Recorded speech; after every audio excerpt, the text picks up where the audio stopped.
Além de bem cultural, o livro é um objeto de consumo que obedece a um modelo de negócios. Hoje, a indústria do livro passa por um momento difícil e precisa se reinventar. Esse é o assunto do nosso Trilha de Letras de hoje, o mercado editorial e a sua crise. Para falar sobre esse assunto, está aqui a editora e presidente do Grupo Editorial Record, Sônia Jardim. Querida, Bom dia. Muito obrigado por aceitar conversar com a gente. É um prazer estar aqui, né? Apesar de que o tema é meio dramático, espinhoso, né? E dramático, mas vamos conseguir falar sobre... Vamos falar bem da nossa crise. Com certeza. Qual é o modelo de negócios que cabe nessa crise de hoje para o livro, especificamente? Olha, na realidade, essa crise não é de hoje, né? Essa crise, ela vem nos últimos 3 anos acontecendo e agravou-se neste ano de 2018. Até então, o mercado editorial, ele vinha com números em crescimento. Então, o volume maquiava um pouco o problema do livro em si, né? Do negócio do livro.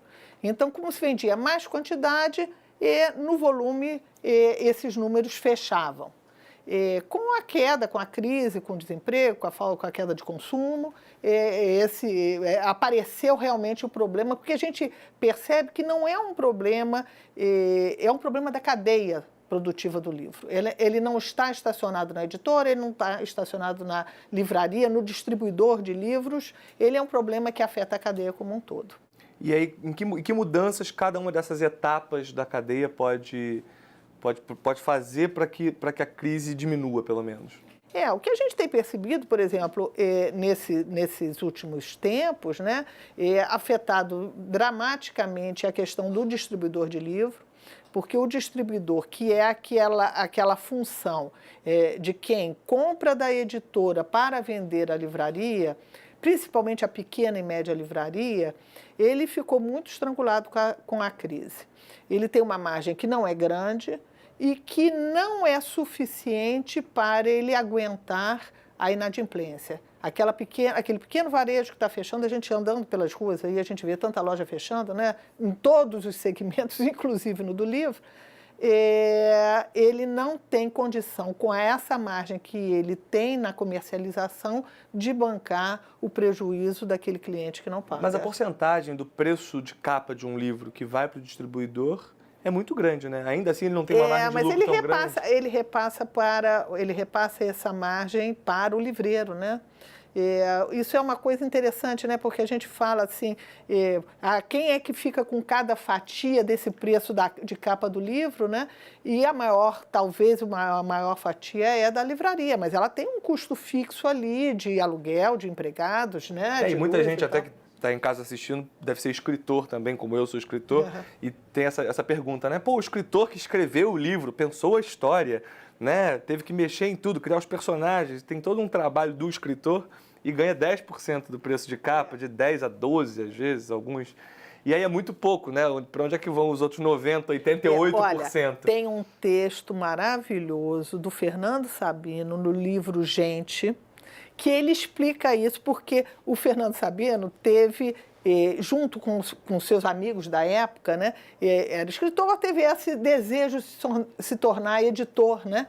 Porque ele achava que o editor ficava com a parte do leão, porque exatamente o autor só fica com 10% e o editor está com os 90%.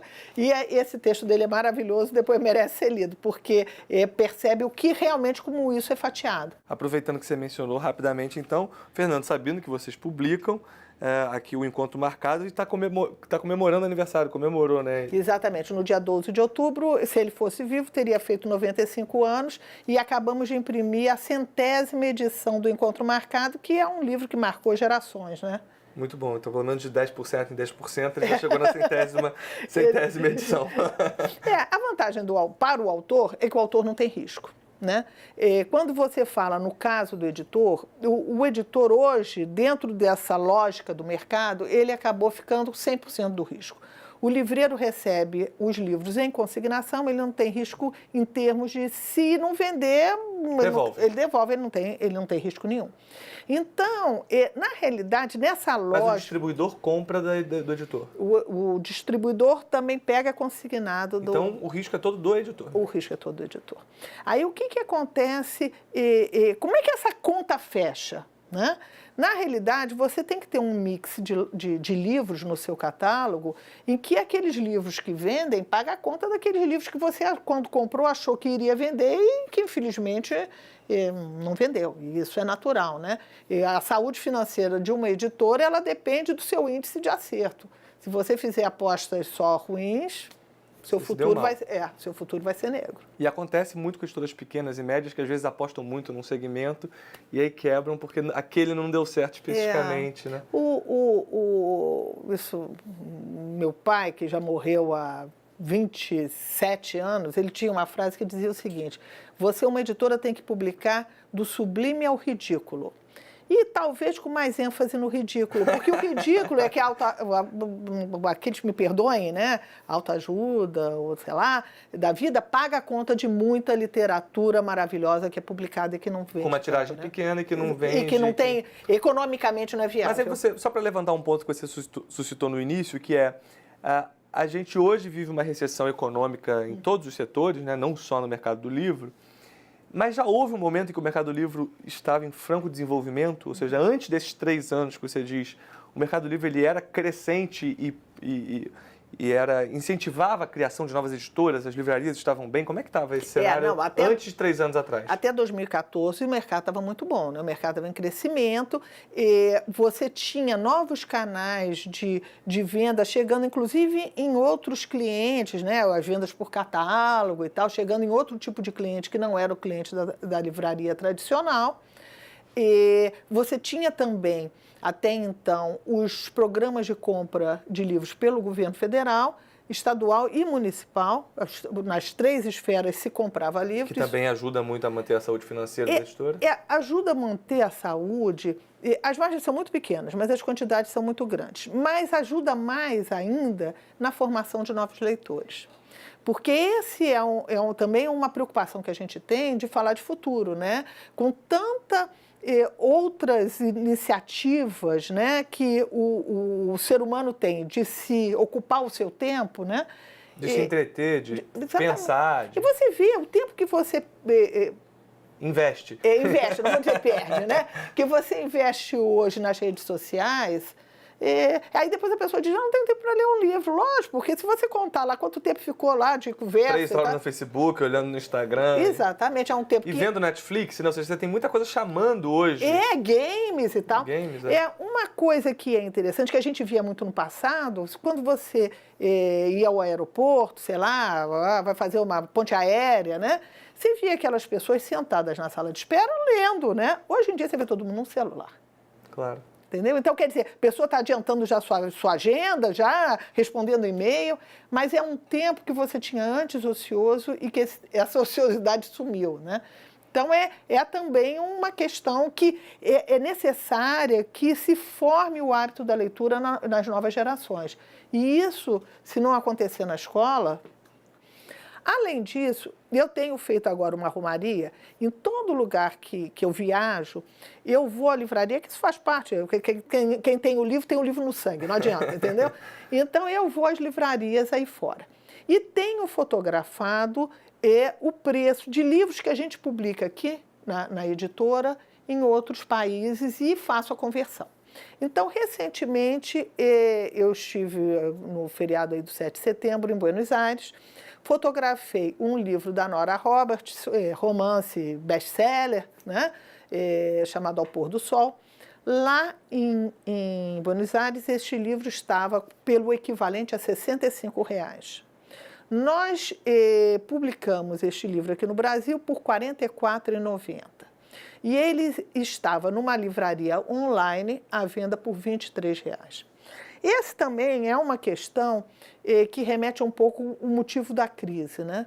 As livrarias online, elas têm uma estratégia muito agressiva de preço baixo. E a margem de lucro deles é pequena? É mínima. Quando tem, né? E por que eles fazem isso? Para quebrar a livraria? Eles fazem isso porque, na realidade, eles estão, principalmente quando a gente fala em termos da Amazon, o dono da Amazon é o homem mais rico do mundo, né? Esse negócio de vender livro deve ser bom, porque foi assim que ele começou.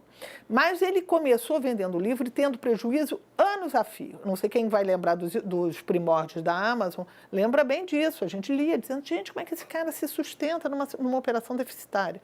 Na realidade, ele está construindo um banco de dados com o nome de pessoas que têm um nível de escolaridade, né? Porque, afinal de contas, quem gosta de comprar livro tem que ter algum nível de escolaridade, né?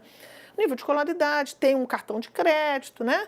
Então, tem poder financeiro. Ele está construindo essa base de dados para depois vender outros produtos aonde ele possa ter a margem, né? Nos eletrônicos e tal.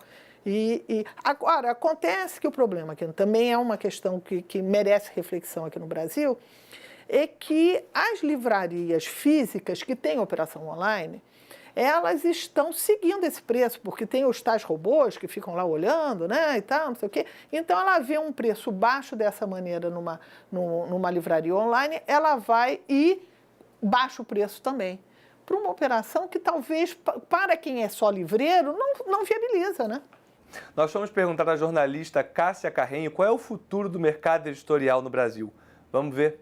O futuro do mercado no Brasil, eu acho que ele passa por autoajuda, por incrível que pareça, e autodesenvolvimento pessoal, né, que a gente chama. A última pesquisa que a gente teve da FIPE revela isso, que teve um crescimento enorme do mercado de autoajuda e que caiu muito o mercado de CTP, que são os técnicos científicos, né? Então, isso é uma coisa que está causando um certo temor, que a gente está vendo, então, menos gente lendo informações importantes para a formação e lendo muita autoajuda e essa formação rápida, né? O que você quer, a solução dos problemas.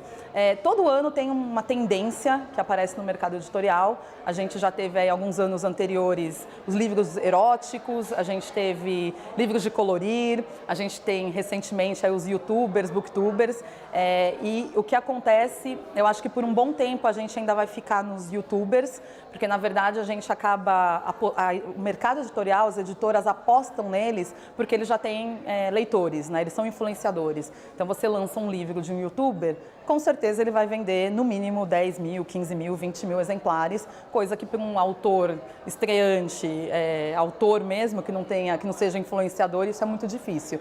Então eu acredito que vai ter uma aposta muito maior em autores nacionais, porque você tem um pagamento menor, enfim, é mais fácil de trabalhar com autor nacional e ele se envolve mais também com lançamentos. Então eu acredito que o futuro vai passar muito por autores nacionais. E você, Sônia, como é que você enxerga o futuro do mercado editorial da visão de uma presidente de uma grande editora como você? Olha só, a gente, né, tal história, né? Estamos aí vivendo, atravessando essa crise, né? Aí você fica assim meio deprimido, gente, olha, crise, que coisa, que depressão, né? Horrível, né? Mas aí você vai numa Bienal do Livro e você vê aquela multidão de jovens apaixonados por livro, aquelas filas enormes, você diz, gente, isso é maravilhoso, isso tem futuro, né? E esse assunto passa por várias questões, como livraria independente, autores independentes, né? Tem muita coisa que chegou aí no mercado editorial que a gente vai falar no segundo bloco, porque agora chegou a hora da dica da Cátia Navarro. Vamos ver que dica ela dá pra gente e voltamos já já depois do intervalo.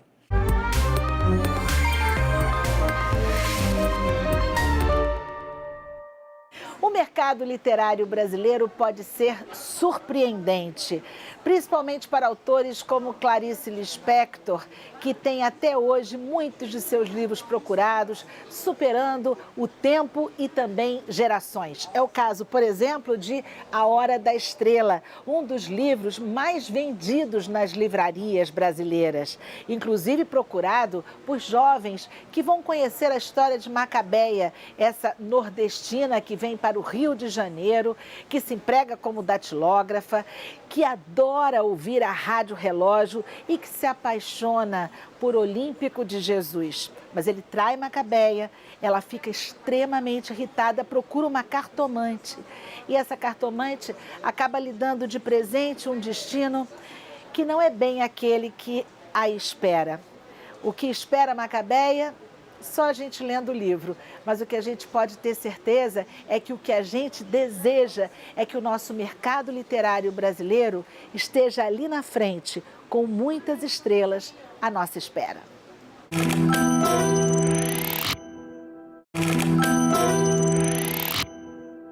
Olá, o Trilha de Letras está de volta hoje numa conversa sobre mercado editorial com a editora e presidente do Grupo Editorial Record, Sônia Jardim. Antes de voltarmos ao papo, vamos ao quadro Dando a Letra, que é o espaço para você que tem um projeto legal de literatura. Manda pra gente que a gente tem prazer de mostrar aqui. Vamos ver? Há 20 anos que eu sou livreiro. E aí veio a ideia de fazer o seguinte, vamos construir um blog já para compartilhar essas leituras que eu faço com as pessoas que vão às livrarias. E essa combinação deu muito certo. Acabou nascendo o blog bonslivrosparaler.com.br e depois nós mudamos a nossa plataforma para site, que é o site bonslivrosparaler.com.br e com páginas no Facebook, no Instagram e também em formas de vídeo no YouTube. Pois bem, o grande barato da leitura é exatamente essa, é compartilhar. E dos mais de 450 livros que estão no site, todos foram lidos, todas as páginas valeram a pena, por isso elas estão lá. E sempre que nós terminamos quando a gente termina as nossas resenhas, a gente sempre fala, esse livro merece um lugar na sua estante. Pois bem, foi assim que é o bonslivrosparaler.com.br. Aproveito e convido a vocês a aparecerem por lá. Sônia, você mencionou a Bienal do Rio de Janeiro e você é muito próxima da Bienal desde a década de 90, de 80, na verdade.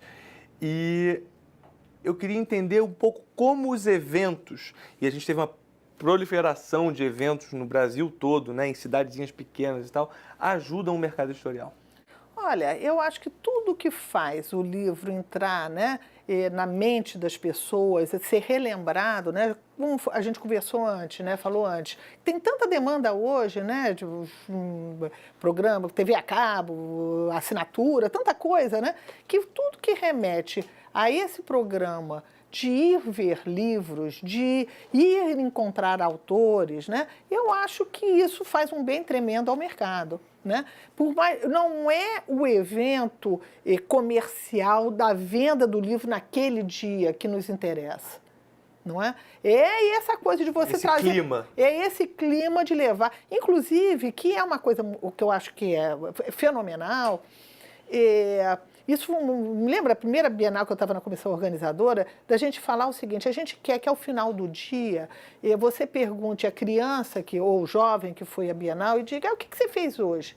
Que a pessoa diga, eu fiz um programa muito legal, eu fui num lugar de livros.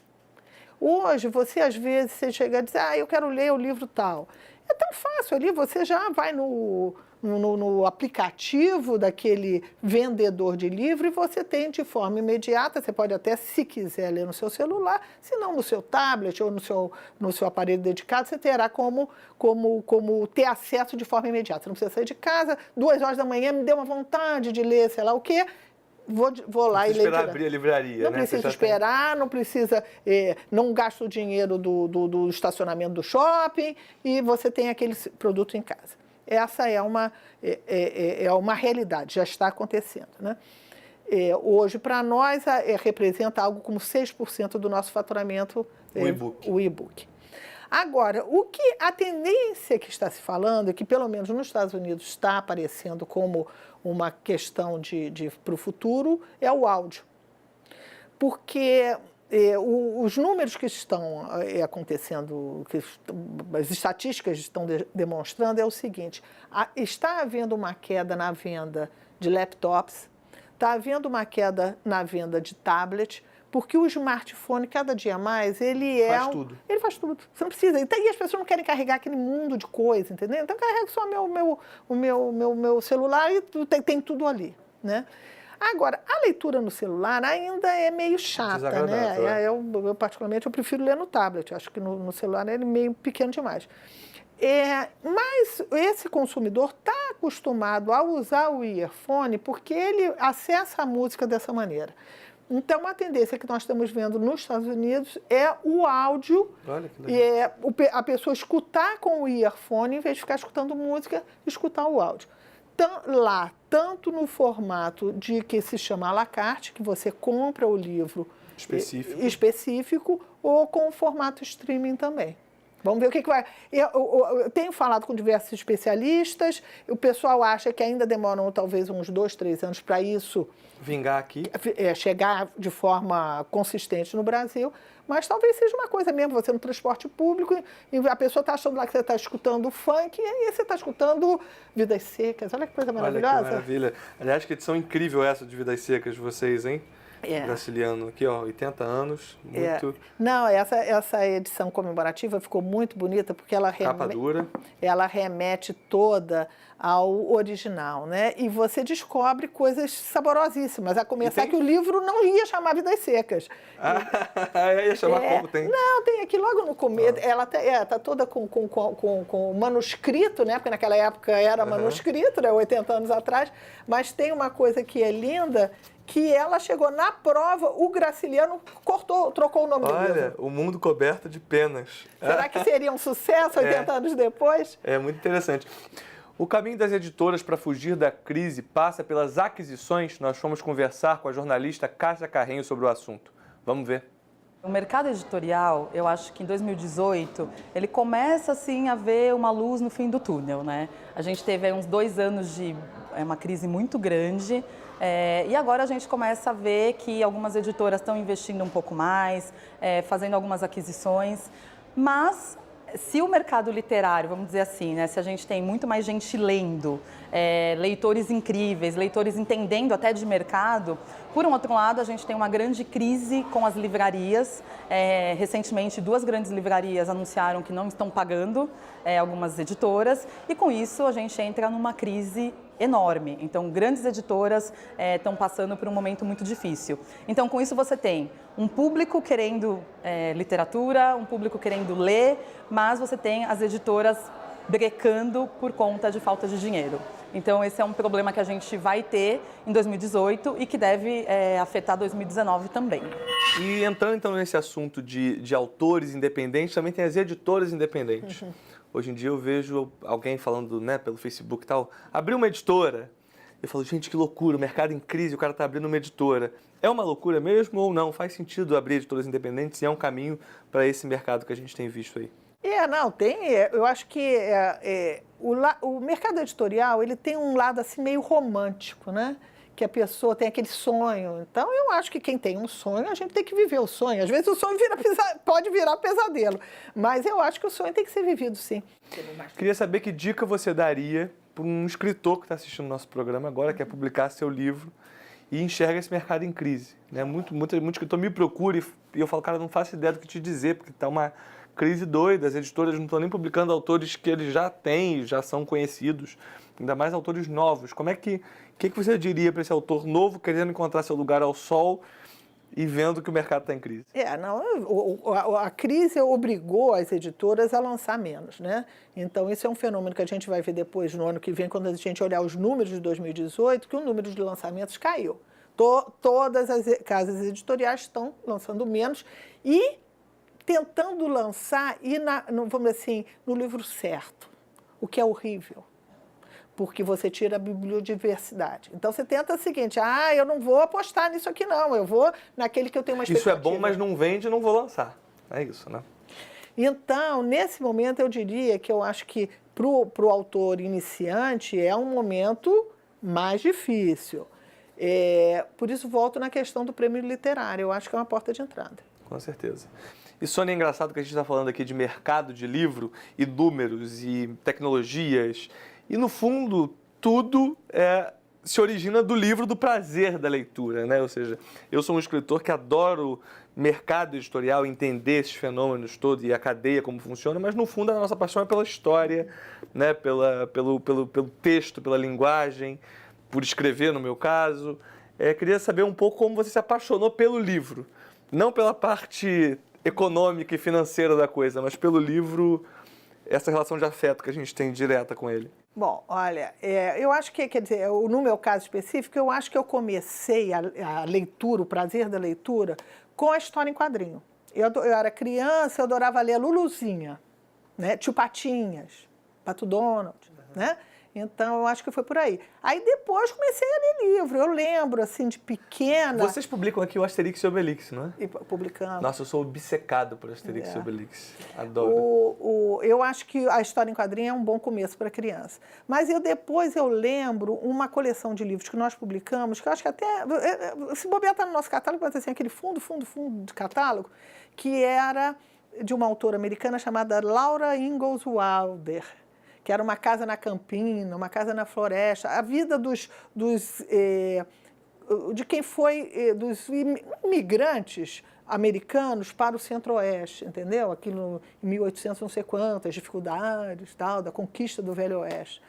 Sei lá, e li essas coisas. Você cresceu né? cercado de livro também, sim, né? Em casa você livro não tinha, faltava. Mas é uma coisa, é uma paixão mesmo. Eu acho que livro, se você me perguntar qual é o seu hobby, eu vou dizer ler. Você sabe que uma coisa que eu adoro fazer quando eu faço evento é perguntar assim pra criança, tá? Quem não gosta de ler? Aí um bando de gente fica meio com vergonha, aí quem gosta levanta a mão orgulhosa, e os que não gostam ficam meio envergonhados. Eu falo, gente, eu também não gostava, mas o fato de você não gostar só mostra que você ainda não chegou no lugar certo, né? Não encontrou o livro certo. Porque é tão vasto o universo, né? Tem tanto, você pode começar pelo quadrinho, pelo policial, pelo romance, pelo... Não, e o que acontece, eu acho o seguinte, a diferença, né, entre o livro e o filme, porque eu também adoro cinema, né? Então a gente fica, por exemplo, volta e meia, a gente tem um livro que está transformado para o cinema, então você fica aquela coisa, o que é melhor, né? E eu sempre digo o seguinte, olha, o livro é muito melhor do que o filme, porque o livro não tem, a sua imaginação não tem o limite orçamentário de Hollywood. Então você vai, né? Você faz o seu elenco, você imagina aqueles cenários todos sem restrição orçamentária, entendeu? Então, certamente à medida que você pega um livro, eu particularmente prefiro livro de ficção do que não ficção, eu acho que à medida que você vai lendo e vai exercitando a sua imaginação, por isso que eu acho que para criança isso é maravilhoso. Você não tem, o céu é o limite. Com certeza. Querida, obrigado pela conversa, foi um prazer. Nada, foi um prazer, brigadíssima. Que a Editora Record continue publicando muitos livros bons e também os não tão bons, mas que vendem muito, e é importante. É isso aí, e que pague a conta de todo mundo. Com certeza, que a gente saia dessa crise, os escritores, as livrarias, todo mundo vai ficar muito melhor assim, e para isso a gente precisa do leitor que está em casa, que continue a ler, comprar livros, indicar, recomendar e formar novos leitores, que é isso que a gente sempre quer, não é isso? Pois bem, muito obrigado a você também pela sua audiência. A gente volta na semana que vem com mais conversa e mais literatura. Trilhe o caminho da literatura, passa aqui na TV Brasil. Até mais!